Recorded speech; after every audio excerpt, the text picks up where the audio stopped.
جمع ہیں کہ اپنی اس تحریک کو ہم نے انشاءاللہ منطقی انجام تک پہنچانا ہے۔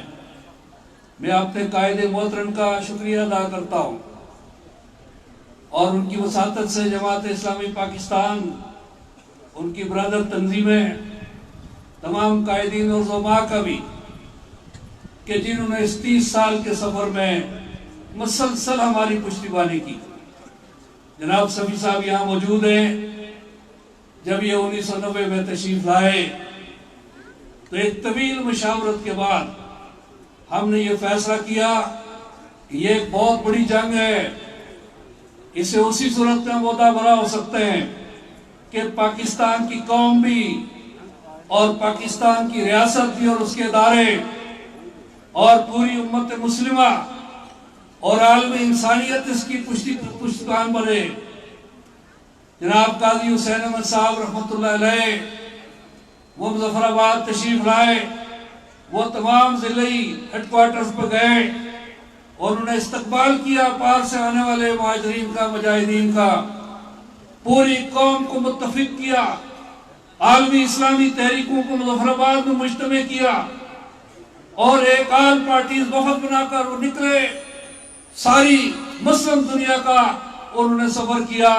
مجھے بھی اعزاز حاصل ہے کہ میں اس کا ایک حصہ تھا اور اس کے نتیجے میں آج تک الحمدللہ حکومتوں کی کمزوریوں کے باوجود ریاست پاکستان اور پوری پاکستانی قوم اس تحریک کی پشت پر کھڑی ہے۔ اس 30 سالہ مسافت میں ہم قائدین حریت کو، ہم وہاں کے شہداء کو اور مجاہدین کو سلام عقیدت پیش کرتے ہیں جنہوں نے ہر طرح کے بھارتی جبر کا مقابلہ کیا، شمع آزادی کو فروزہ رکھا۔ لیکن یہ بھی ایک حقیقت ہے کہ اگر یہاں کی پشتیبانی نہ ہوتی، یہاں کے ہزاروں وہ نوجوان آزاد کشمیر اور پاکستان سے جنہوں نے اپنا خون دے کر اہل کشمیر کے ساتھ اظہار یکجہتی کیا، کشمیر کا کوئی قبرستان ایسا نہیں جس میں یہاں کے شہداء کی نمائندگی موجود نہیں ہے۔ اس آر پار کی یکجہتی نے اللہ کے فضل و کرم سے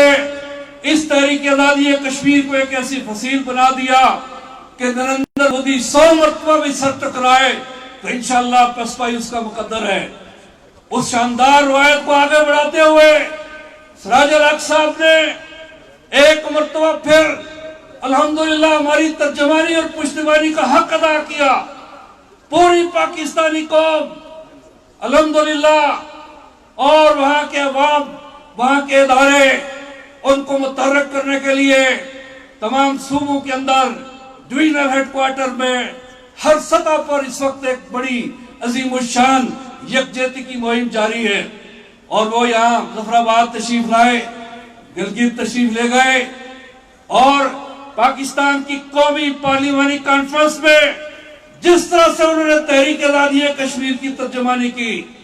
اس پر کشمیر کا بچہ بچہ ان کو خراج تحسین بھی پیش کرتا ہے اور ان کا شکریہ بھی ادا کرتا ہے۔ یہ بیس کیمپ تحریک آزادی کشمیر کا،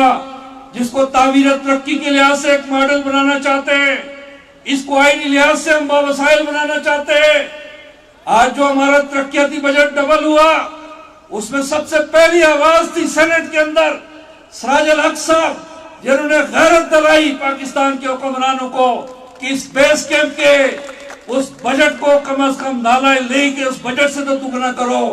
اس کے نتیجے میں الحمدللہ ہمارا یہ خطہ باوسائل ہوا۔ 13ویں آئینی ترمیم کی روح سے آج آزاد کشمیر کے صدر ریاست، آج وزیر اعظم، آج ہمارے اسمبلی ممبران ساری دنیا کے اداروں میں جو تحریک آزادی کشمیر کی ترجمانی کرتے ہیں، اس میں بہت بڑا کردار ہے جناب سراج الحق صاحب کا۔ پاکستان کے پالیسی ساز ادارے اور وہاں کی پارلیمنٹ کو متحرک کرنا اور ہمارا پشتیبان بنانا، اس لحاظ سے ہم ان کا شکریہ ادا کرتے ہیں اور ہم دعا کرتے ہیں کہ اللہ تعالیٰ ہمارے اس پشتیبان کو اور مضبوط کرے، اس کی آواز کو مکے اور مدینے پہنچائے، اور انہوں نے جو تحریک آزادی کشمیر کے حوالے سے لائے عمل دیا ہے وہ 2 نکات پر مشتمل ہے۔ اس کی وضاحت وہ انشاءاللہ خود فرمائیں گے۔ ہمیں اس سے اتفاق ہے، ڈاکٹر خالد صاحب لائے عمل دیں گے بیس کیمپ کے عملی کردار کے حوالے سے جو ان کا لائے عمل ہے ہمارا اس سے اتفاق بھی ہے اور وہی آج کے مسائل کا حل بھی ہے. ہم نے وزیر اعظم پاکستان جب وہ مظفرآباد تشریف لائے تو ہم نے دو ٹوک انہیں کہا کہ سفارتی سرگرمیاں اقوام متحدہ کی قراردادیں وہ اپنی جگہ،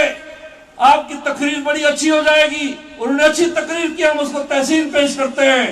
لیکن محض تقریروں اور قراردادوں سے یہ مسئلہ حل نہیں ہوگا. یہ مسئلہ اسی صورت میں حل ہوگا. بقیہ کشمیر کی آزادی کا طریقہ بھی وہی ہے جو کہ اس خطے کی آزادی کے لیے باروہ میں لایا اور اس کے لیے ریاست پاکستان جہاد کا اعلان کرے. اگر وہ نہیں کر سکتی تو ہمارے بیس کیمپ کی اس کردار کا وہ رول بحال ہونا چاہیے جو 1947 میں تھا. 24 اکتوبر کے غازی ملت سردار محمد ابراہیم خان نے بین الاقوامی سطح پر ہمارے اس مقدمے کی ترجمانی بھی کی اور ان کی قیادت میں عسکری جہاد بھی ہوا، ریلیف کا کام بھی ہوا. آج حالات کا تقاضا ہے کہ ایک مرتبہ پھر ہمارا وہ رول بحال ہو. انشاءاللہ ہندوستان کو ہم تکنی کا ناچ بھی نچائیں گے اور اس جدوجہد کو، آزادی کی اس جدوجہد کو جناب صفی صاحب جس طرح سے 1990 میں آپ کو ہم نے یقین دلایا تھا کہ اس جدوجہد میں آپ تنہا نہیں ہے، آج 30 سال گزرنے کے بعد جماعت اسلامی کے کارکنان اور اس خطے کا اور پوری پاکستان قوم کا بچہ اور بڑا آپ کا پشتیبان ہے. آپ تنہا اپنے آپ کو محسوس نہ کرے، پوری امت آپ کی پشت پر ہے. اللہ ہمارا حامی اور ناصر ہو. وآخر دعوانا الحمدللہ رب العالمین.